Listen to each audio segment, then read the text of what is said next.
Namun ternyata amin saja tidak cukup dalam ibadah. Karena kalimat amin itu di dalam Al-Quran diletakkan setelah kalimat iyyaka na'budu wa iyyaka nasta'in ihdinas siratal mustaqim dan seterusnya ayat. Yang paling mendasar dalam kalimat di Al-Fatihah yang ditutup dengan amin ini, letaknya kata para ulama tafsir, rahasia utamanya ada di kalimat iyyaka na'budu wa iyyaka nasta'in. Kenapa Anda kemudian respon dengan amin setelah kita tuntas mengucapkan waladdallin? Perhatikan rahasia besarnya, tercantum dalam hadis riwayat Abu Daud nomor hadis 649. Perhatikan kalimatnya, di sini letak rahasianya. An Abi Hurairah radhiyallahu taala anhu qala, hadis riwayat Abu Hurairah semoga Allah meridai kepada beliau, beliau menyampaikan, qala Rasulullah sallallahu alaihi wasallam, Rasulullah sallallahu alaihi wasallam pernah bersabda, qala Allah azza wa jalla, Allah pernah memfirmankan dalam hadis qudsi. Jadi ini qudsi hadisnya. Qasamtu shalah baini wa baina 'abdi 'ala qismain. Saya bagi salat kata Allah sebagai hak dan kewajiban antara aku dengan hamba-Ku. Wa li 'abdi ma sa'al, dan kalau hamba-Ku, perhatikan garisnya, kalau hamba-Ku benar menunaikan salatnya, aku akan kabulkan apapun yang dia minta seketika.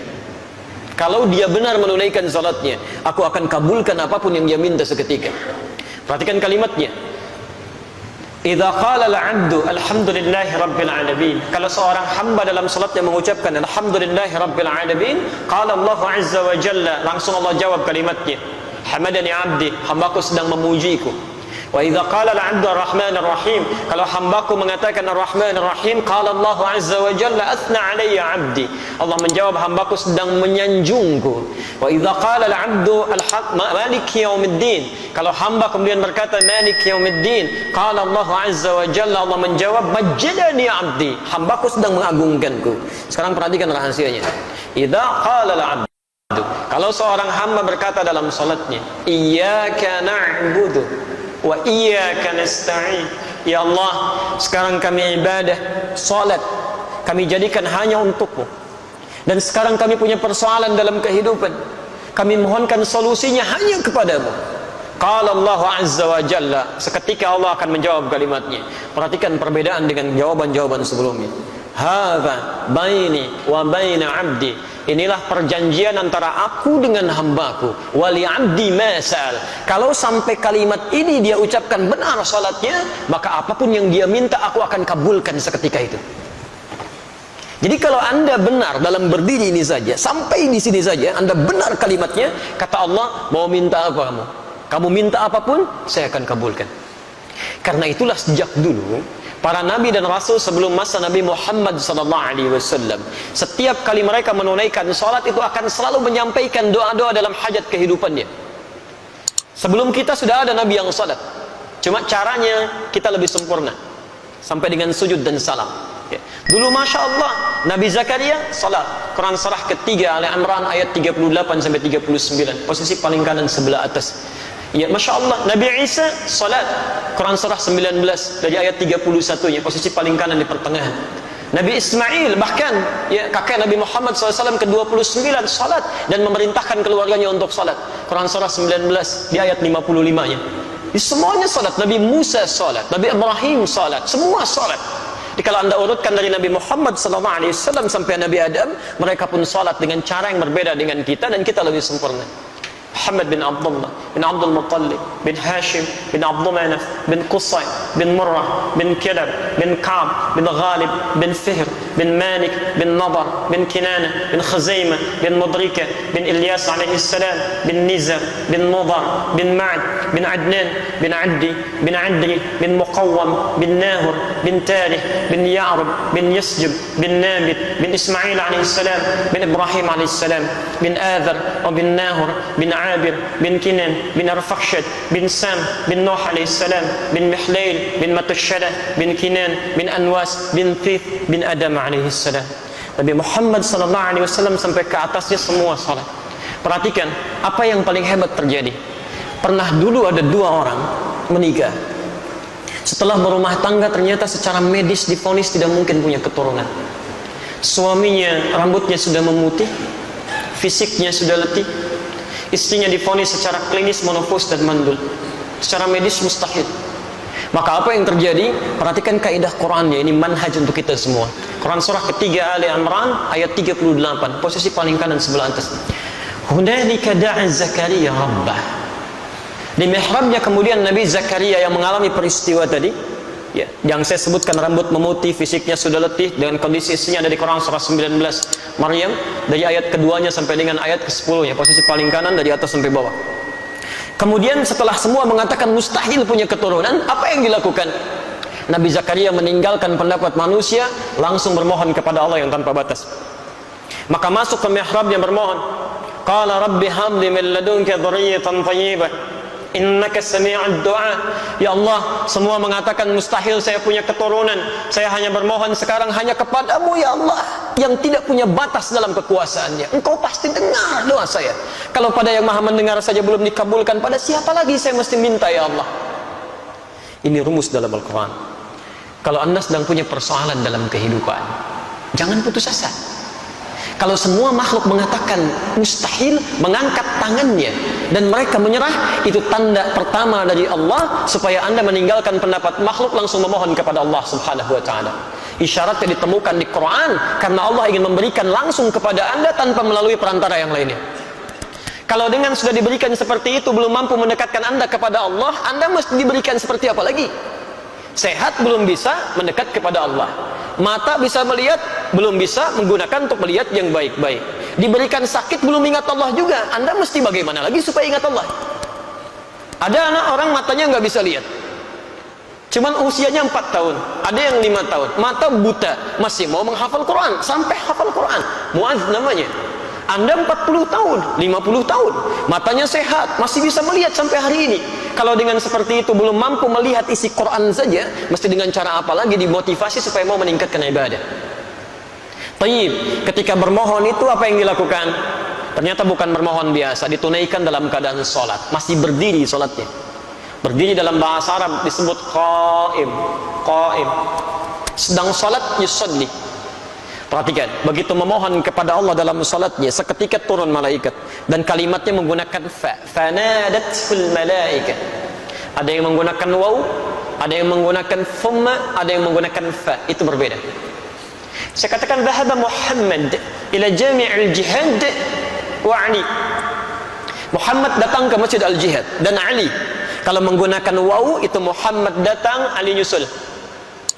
Kalau kalimatnya menggunakan thumma, maka ada jarak yang cukup panjang. Muhammad sudah pergi, 1 jam kemudian Ali baru datang. Tapi kalau menggunakan fa Ali, maka ketika Muhammad berangkat, Ali berangkat. Allahu Akbar. Begitu selesai doanya menggunakan fa, fanadatul malaika. Selesai doa, belum selesai salatnya. Selesai doa, tiba-tiba turun malaikat. Wa huwa qaimun yusalli fil mihrab. Sedangkan beliau masih berdiri dalam salatnya, masih berdiri, belum selesai salatnya. Saat dalam keadaan berdiri ini apa yang disampaikan? Annallaha yubashshiruka bi Yahya. Allah kasih kabar gembira, Anda akan punya anak. Namanya langsung dari Allah, Yahya. Artinya hidup. Yang mustahil menurut manusia, lahir dari rahim seorang perempuan yang menofos dan mandul bayi yang hidup, kata Allah tidak ada yang mustahil. Dan terlahir dalam keadaan sehat menjadi nabi setelah itu. Taat menunaikan salat. Nabi Zakaria berdiri dulu, salat, memohon, dikabulkan. Dengan keistimewaan Nabi Muhammad SAW, Nabi Muhammad dan umatnya bahkan sebelum berdiri salat ditunggu oleh Allah, mau minta apa? Nabi Zakaria berdiri dulu salat, minta, dikabulkan. Umatnya Nabi Muhammad sebelum salat ditunggu oleh Allah, mau minta apa? Turun Quran surah kedua Al-Baqarah ayat 45 sampai 46, posisi paling kanan, pertengahan agak sedikit ke bawah. Perhatikan kalimatnya, wasta'inu bis-sabri was-salah. Wasta'inu, sigatnya amr, bentuk perintah. Dan jika Anda memiliki persoalan dalam kehidupan, perhatikan cara menerjemahkannya. Dan jika Anda punya masalah dalam hidup, tidak ada manusia yang tidak punya masalah. Ya, semua kita pasti punya masalah. Ini pun tenang-tenang begini belum tentu nggak punya masalah. Kantor ada yang belum selesai, itu pasti. Quran surah kedua Al-Baqarah ayat 155 sampai 157, posisi paling kiri di atas sampai ke tengah. Setiap kita punya persoalan, ya. Baik. Dan jika Anda punya masalah dalam kehidupan, Maka mintakan solusinya kepada Allah. Perhatikan caranya ya, supaya masalah cepat selesai kalau Anda sedang punya masalah. Satu, bisabri. Terima dulu masalahnya dengan sabar. Jangan mengeluh. Tidak ada satupun ayat di Quran yang berbicara tentang keluhan. Pilihannya cuma sabar. Diterima dengan sabar. Dengan kesabaran itu nanti bimbingan Allah turun. Perhatikan rumus ya, rumus kesabaran dalam Al-Quran tentang masalah. Lihat rumusnya. Quran surah kedua Al-Baqarah ayat 286. La yukallifullahu nafsan illa wus'aha.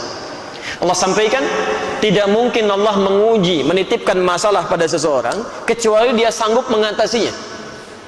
Artinya kalau Anda sedang diberikan masalah, diberikan ujian, artinya Anda sanggup mengatasinya.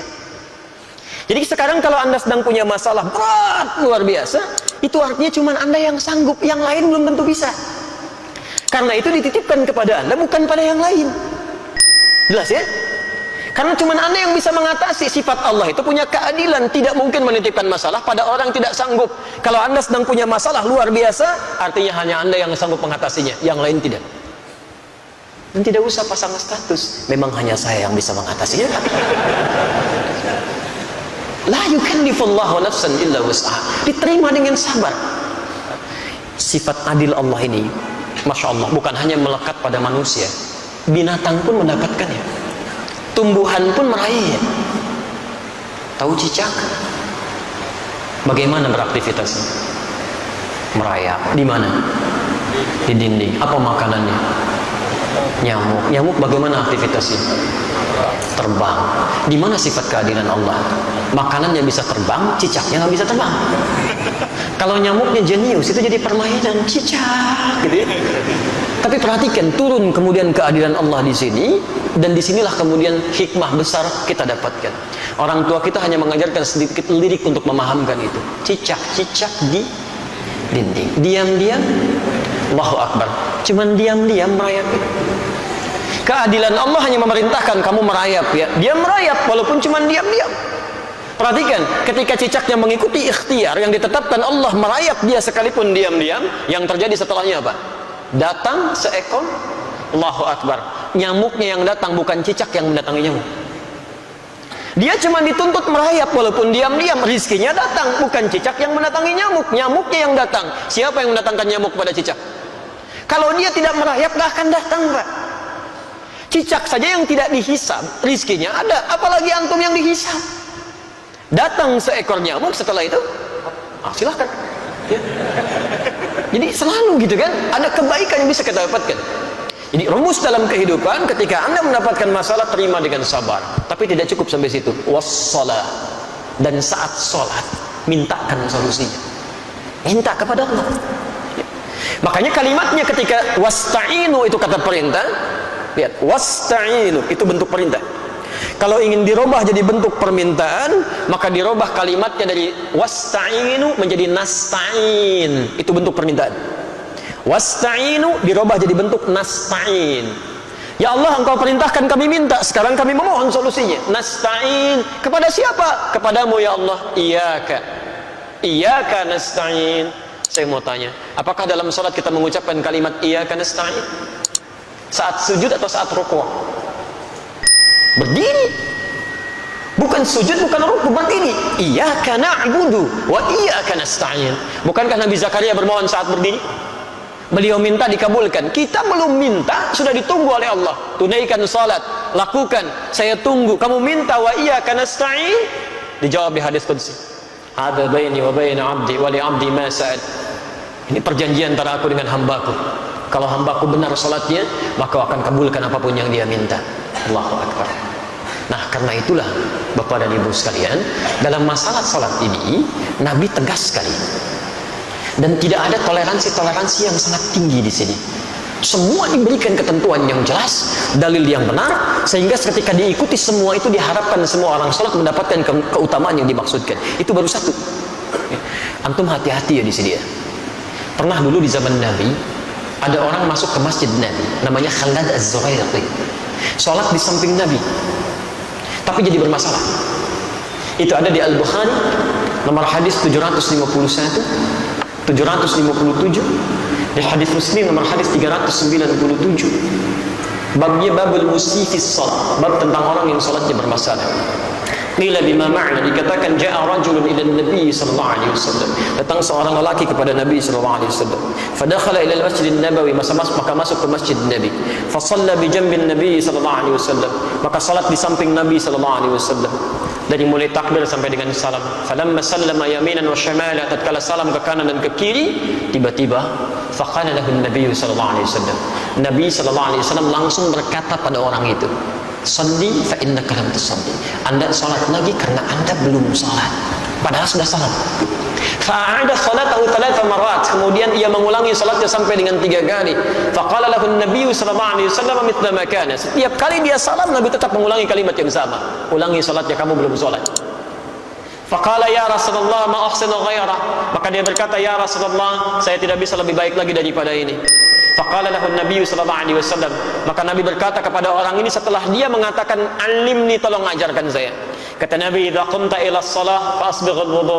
Kalau ingin salat sempurna, begini, sempurnakan dulu wudunya, dicontohkan Rasulullah. Kemudian famastaqbilul qiblah, menghadap ke arah kiblat, begini caranya. Diatur dari mulai berdirinya, merapatkan safnya sampai dengan kemudian bertakbir sampai salamnya. Setelah selesai itulah kita mendengar kalimat sampai hari ini, "Shallu kama ra'aitumuni usalli." Al-Bukhari nomor hadis 651. Salatlah kalian persis seperti melihat saya ini salat.